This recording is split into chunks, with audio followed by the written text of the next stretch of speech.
मैं और मेरी बड़ी बहन। पायल की शादी के वक्त मैं सिर्फ 12 साल की थी। हम दोनों बहनों की उम्र में बहुत ज़्यादा फर्क था, लेकिन पायल दीदी मेरी इकलौती बहन थी, इसलिए उसकी शादी के वक्त मेरा रो रो कर बुरा हाल हो गया था।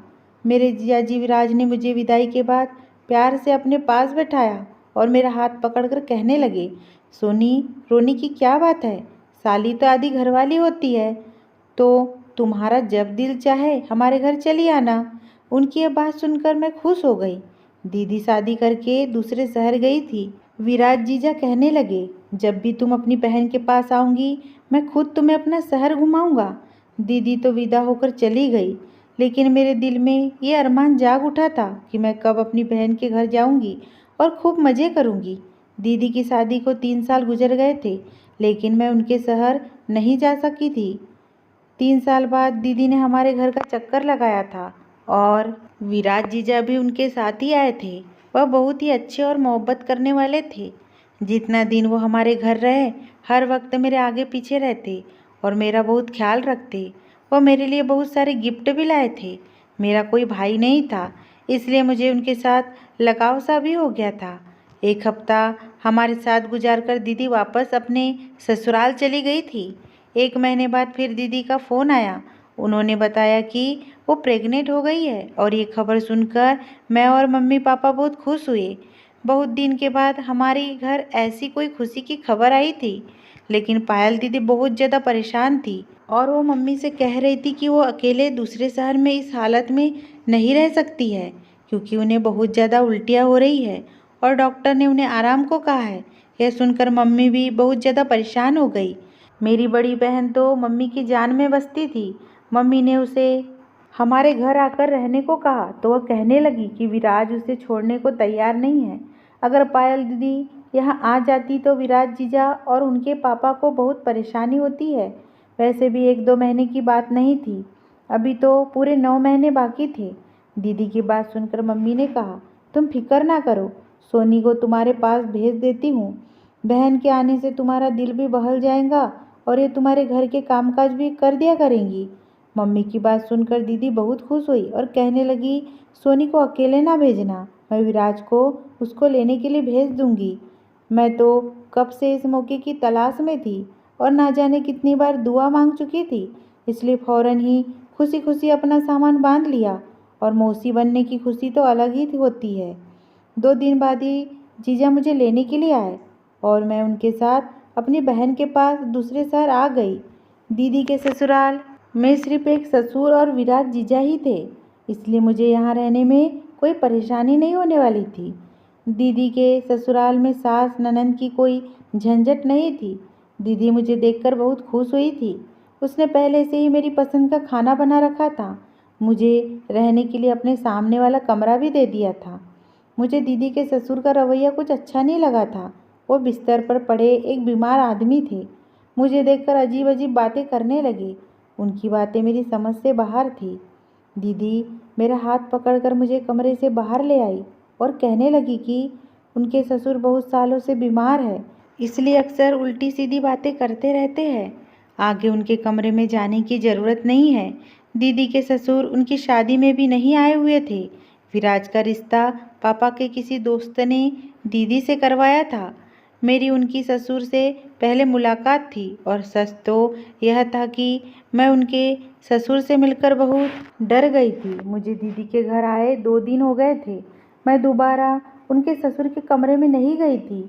जीजा मेरा बहुत ख्याल रख रहे थे और दीदी की तबीयत ठीक न होने की वजह से वो ज़्यादातर बिस्तर पर लेटी रहती थी। सारा घर मैंने संभाल लिया था, लेकिन फिर एक दिन कुछ ऐसा हुआ कि मेरे रोंगटे खड़े हो गए। रात के खाने के बाद किचन साफ करके मैं अपने कमरे में आई तो मैंने सोचा कि नहा धोकर सोती हूँ। गर्मी बहुत ज़्यादा थी और मैं पसीना पसीना ही हो गई थी। मैं नहाने के लिए अपने कमरे के वॉशरूम में गई तो कुछ ही देर में मुझे एहसास हुआ जैसे कोई मुझे देख रहा हो। मैंने उस चीज़ पर ध्यान नहीं दिया कि मेरा वहम होगा, लेकिन अचानक ही मेरी नज़र रोशनदान पर पड़ी तो मेरे होश उड़ गए। वहाँ कोई साया सा मुझे नज़र आया था और मुझे यकीन हो गया था कि कोई छुप छुप कर मुझे देख रहा था। यह बात मेरे होश उड़ा देने के लिए थी। मैंने जल्दी से अपना कपड़ा पहना और भागते हुए कमरे से बाहर निकली।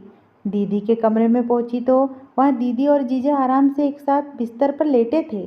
मैं अपनी जल्दबाजी में कमरे का दरवाज़ा लगाना ही भूल गई थी और अब उन दोनों को एक साथ देखकर मुझे शर्मिंदगी का एहसास हो रहा था।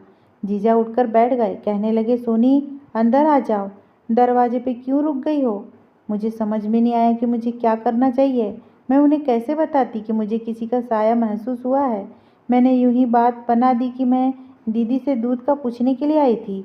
दीदी कहने लगी, तुम जाकर आराम करो, अब बाकी जो भी काम होंगे मैं विराज से कह दूंगी। मैं अपने कमरे में वापस आने लगी तो मेरी नज़र दीदी के ससुर पर पड़ी, जो बाहर घूम रहे थे और मुझे ही देख रहे थे। मुझे बहुत अजीब सी नज़रों से देखते हुए कहने लगे, तुम बहुत खूबसूरत हो, अपना ख्याल रखा करो। उनकी ये बात सुनकर मुझे गुस्सा आ गया। मैं सोच नहीं सकती थी कि वो मुझसे इस तरह की कोई बात कह सकते हैं। मैं घबराकर फौरन अपने कमरे में चली गई और सारी रात यूं ही जागते जागते गुजार दी। दीदी ने तो कहा था कि उनके ससुर बीमार है और वह कमरे से नहीं निकलते, तो फिर वो इतनी रात को हॉल में क्या कर रहे थे? ये बात बहुत अजीब थी। मुझे बहुत ही ज़्यादा बेचैनी हो रही थी। वह जो मैंने रोशनी देखी थी वो मेरा वहम था या हकीकत? कोई मुझे देख रहा था?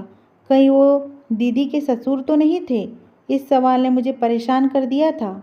मेरी सारी रात आंखों ही आंखों में गुजर गई थी।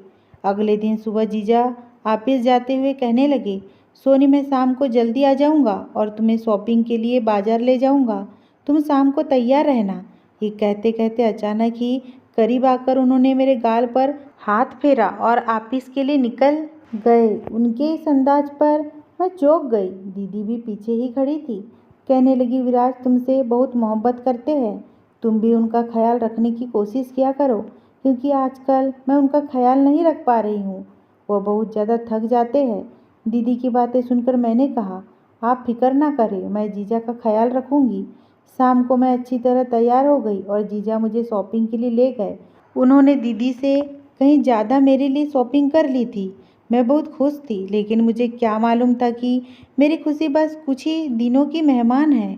उस रात मैं बड़ी थक कर घर लौटी और खाना खाते ही अपने कमरे में जाकर बेखबर सो गई। आधी रात को अचानक ही लाइट चली गई और गर्मी के एहसास से मेरी आँख खुली तो मुझे ऐसा महसूस हुआ जैसे मेरे बिस्तर पर कोई मौजूद हो।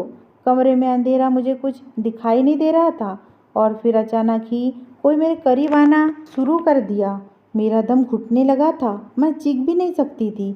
लेकिन जब मुझे एहसास हुआ कि मेरे साथ कुछ गलत होने वाला है तो मैंने अपनी पूरी जान लगाकर जोर से धक्का दिया।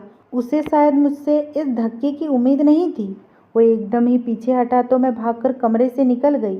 मुझे अब तक कुछ दिखाई नहीं दे रहा था। अंधेरा बहुत ज़्यादा था, लेकिन मैं दीवार के सहारे दीदी के कमरे में पहुंची। वहां जाकर मैंने दीदी को आवाज़ दी तो वो कहने लगी, सोनी तुम परेशान ना हो, विराज अभी अभी लाइट देखने के लिए गए हैं। अक्सर हमारे घर का लाइट कट जाता है, विराज जल्दी ठीक कर देंगे। दीदी ने अपने मोबाइल फ़ोन का टॉर्च जला दिया था। मेरे पास तो मोबाइल भी नहीं था। मैं दीदी के पास ही बैठकर रोने लगी। थोड़ी देर बाद लाइट आ गई। वो कहने लगी, तुम भी बहुत पागल हो, जरा सा अंधेरे से घबरा गई हो, मेरा ख्याल कैसे रखूंगी? दीदी की बात सुनकर मैंने कहा, ऐसी बात नहीं है, मेरे कमरे में कोई मौजूद था इसलिए मैं डर गई थी। मेरी बात सुनकर वो जोर से हंसने लगी। विराज मेरे साथ मेरे कमरे में थे और मेरे ससुर तो कमरे से निकलते ही नहीं। अंधेरे की वजह से तुम डर गई हो और कोई बात नहीं है। मुझे समझ नहीं आया कि मैं दीदी को किस तरह से यकीन दिलाऊं कि मेरे कमरे में कोई मौजूद था। लेकिन वो कौन हो सकता है, ये बातें मुझे समझ नहीं आई थी। अगर जीजा थे लेकिन वह दीदी के साथ थे, फिर मेरे साथ कमरे में कौन था? अब कमरे में किसी की मौजूदगी का एहसास से मैं पूरी तरह से डर गई थी। मेरे दिमाग में रह रहकर दीदी के ससुर का ख्याल आ रहा था। लाइट ठीक करके जीजा कमरे में आए तो मुझे देखकर कहने लगे, देखा पायल, मैंने तुम्हें पहले ही कहा था कि अंधेरे से घबरा जाएंगी, तुम इसके पास चली जाओ। दीदी जीजा से कहने लगी, बहुत अंधेरा था, मैं अगर गिर पड़ जाती तो मुझे क्या मालूम था कि ये कितनी डर जाएंगी। मैंने उन दोनों से कहा कि आप परेशान ना हो, मैं ठीक हूँ और अब अपने कमरे में जाकर सोती हूँ। मैं दीदी को ज़्यादा परेशान नहीं करना चाहती थी, क्योंकि मम्मी ने मुझे मना किया था कि डॉक्टर ने दीदी को टेंशन देने के लिए मना किया है। मैं डरते डरते वापस अपने कमरे में आ गई थी और दरवाज़ा लॉक करके बिस्तर पर लेट गई। नींद तो मुझे नहीं आ रही थी। मैं सोच रही थी कि किसी न किसी बहाने से घर वापस लौट जाऊंगी। जो भी था, यह मेरा वहम नहीं था, इस बात का मुझे अच्छी तरह यकीन हो गया था। कोई मेरी तन्हाई का भरपूर फ़ायदा उठाने की कोशिश कर रहा था। अगले दिन जीजा किसी काम से थोड़ी देर के लिए दोपहर के वक्त ऑफिस से घर लौट कर आए। उस वक्त दीदी दवाई खाकर अपने कमरे में गहरी नींद में सो रही थी और मैं किचन में खाने की तैयारी कर रही थी। जीजा किचन में ही चले आए और मुझे पीछे से पकड़कर अपनी बाहों में जकड़ लिया। मुझे उनसे इस व्यवहार की बिल्कुल भी उम्मीद नहीं थी। मैं हड़बड़ाकर खुद को उनसे छुड़वाने की कोशिश करने लगी। मेरी आवाज़ मेरे गले में ही दम तोड़ गई थी और मैं कुछ कह भी नहीं सकी थी। मगर जीजा ने तो मुझे छोड़ने के बजाय और कस के पकड़ लिया और कहने लगे, तुम इतनी खूबसूरत हो, तुमसे नज़र हटाने को दिल ही नहीं करता। बहुत मुश्किल से मैंने खुद को उनसे छुड़वाया और किचन से बाहर भागने लगी तो जीजा कहने लगी कि तुम नहाते हुए भी बहुत खूबसूरत लग रही थी। मेरे मोबाइल में तुम्हारी वीडियो है। जीजा के शब्द ने से मेरी सांस रुक गई थी। मैं सोच भी नहीं सकती थी कि वो इस कदर घटिया इंसान होंगे। मैंने रोते हुए जीजा की तरफ देखा तो वो कहने लगे, मैं बस प्यार मोहब्बत की बात करना चाहता हूँ। जैसे ही जीजा ने मेरी तरफ कदम बढ़ाया, मैं भागते हुए अपने कमरे में चली गई और खुद को बंद कर लिया। मैं डर से काँप रही थी। मैंने जीजा का रूप आज देखा था, उससे पहले कभी नहीं देखा था। मैं तो उन्हें भाई की तरह समझती थी, लेकिन वो तो मेरी इज्जत के दुश्मन निकले थे। पता नहीं कैसे कब उनकी नज़र मुझ पर थी और मैंने गौर भी नहीं किया था। जीजा बस कुछ वक्त के लिए ऑफिस से घर आए थे, इसलिए वो वापस चले गए थे और मैंने सोच लिया था कि अब मैं एक पल भी यहाँ नहीं रुकने वाली। शाम के वक्त जब दीदी अपने कमरे से उठकर मेरे पास आई तो उस वक्त मेरी आंखें रो रो कर सूख चुकी थी। वो परेशानी से पूछने लगी कि क्या हुआ है, किस बात से तुम इतना रो रही हो। मैंने दीदी से सच छुपाया, क्योंकि उनकी हालत ऐसी नहीं थी कि मैं जीजा के बारे में इतनी बड़ी बात बताऊं। मैंने रोते हुए कह दिया कि मुझे मम्मी पापा की बहुत याद आ रही है और मैं घर वापस जाना चाहती हूँ। मेरी बात सुनकर दीदी ने मुझे गले से लगाई और कहने लगी, इतनी जरा सी बात पर तुमने रो रो कर आंखें सुझा ली है। तुम फिक्र ना करो, शाम में मैं ही विराज के साथ तुम्हें वापस भेज देती हूँ। जीजा के साथ एक शहर से दूसरे शहर सफ़र का सोचकर मेरे रोंगटे खड़े हो गए थे। मैंने दीदी से कहा कि पापा मुझे लेने के लिए आएंगे, मैं पापा के साथ जाऊंगी। दीदी कहने लगी, ठीक है, अच्छी बात है, इस तरह मैं भी पापा से मुलाकात कर लूँगी। दीदी की बात सुनकर मैं बहुत खुश हो गई और दीदी जैसे ही मेरे पास से उठकर अपने कमरे में गई तो उनकी ज़ोरदार चीख की आवाज़ आई। मैं फ़ौरन दीदी के कमरे की तरफ भागी तो ये देखकर मेरे होश उड़ गए कि दीदी बिस्तर के पास गिरी हुई थी और अपना पेट पकड़कर ज़ोर ज़ोर से चीख रही थी। मैंने दीदी को उठाकर बिस्तर पर लेटाया और बहुत देर तक उनके पास बैठी रही। उनकी हालत मुझे बिल्कुल भी ठीक नहीं लग रही थी। मैंने दीदी से कहा कि डॉक्टर के पास चलते हैं, लेकिन उन्होंने साफ मना कर दिया और मेरा हाथ पकड़कर कहने लगी, सोनी, तुम मुझे छोड़कर ना जाओ, मैं इस हालत में अकेली नहीं रह सकती। आज तो तुम थी जिसने आकर मुझे उठाया और मेरा ख्याल किया, लेकिन तुम्हारे जाने के बाद अगर ऐसा कुछ हुआ तो मैं और मेरा बच्चा ऐसे ही मर जाएंगे। दीदी की बात सुनकर मैं बहुत परेशान हो गई। बहुत मजबूरी में मैंने कुछ दिन रुकने का फैसला किया और दीदी से कहा कि आप बिल्कुल फिक्र ना करें, मैं आपके साथ ही हूँ। मेरी बात सुनकर दीदी बहुत खुश हुई थी और मुझे गले से लगा लिया। जीजा भी वापस आए थे। दीदी ने उन्हें भी बताया कि गिरने की वजह से मेरी तबीयत बहुत ख़राब हो गई थी।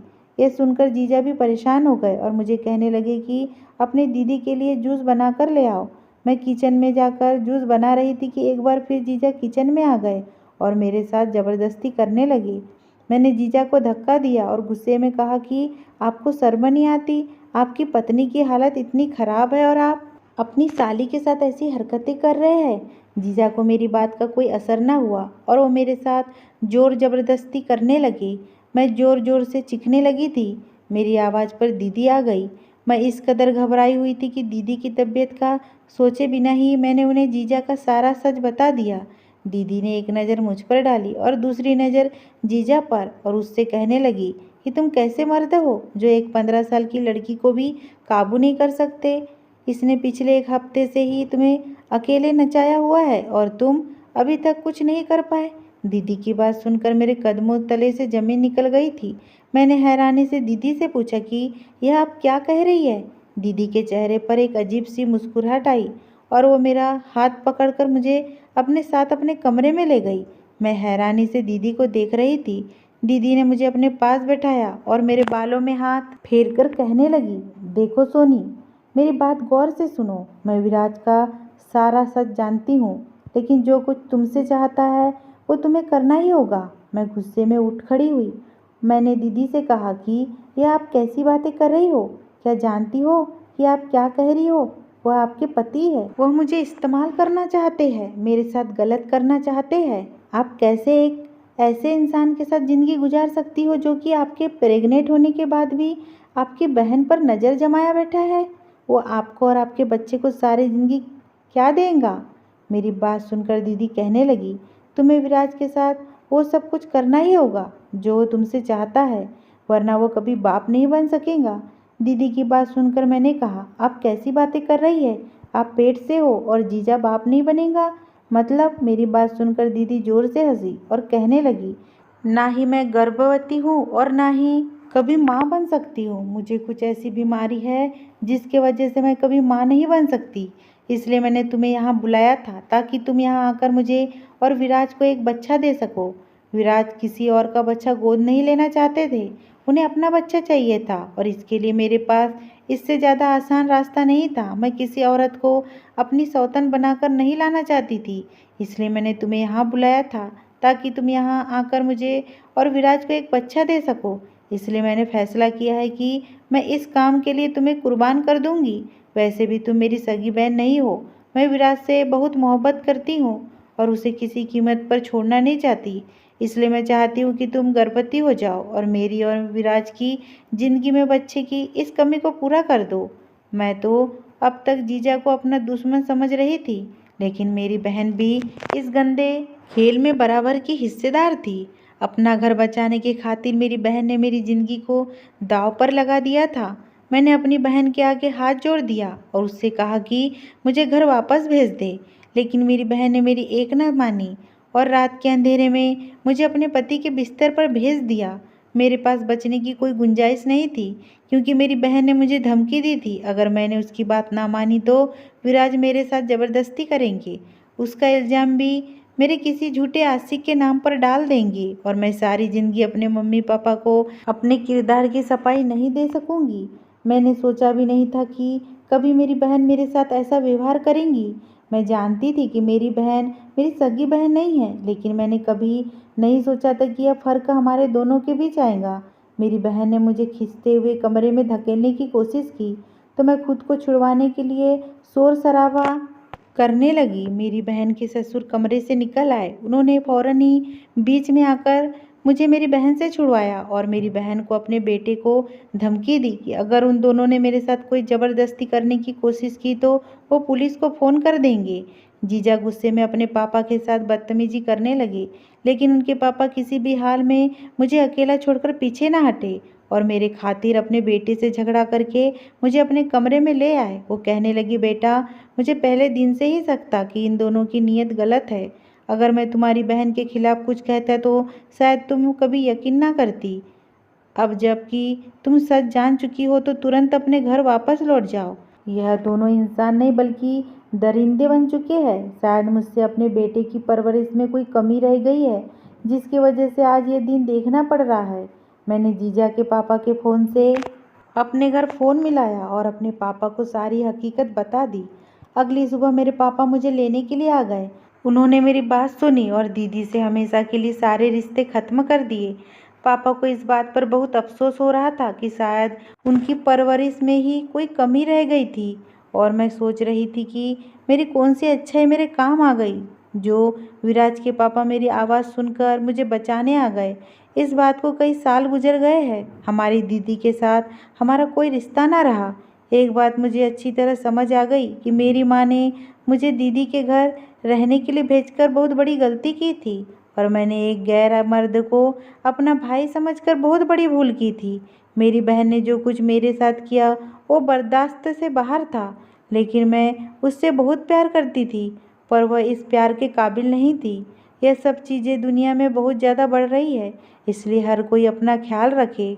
अगर ये स्टोरी आपको पसंद आई हो दोस्तों, तो प्लीज़ मेरे चैनल को सब्सक्राइब करना ना भूलें।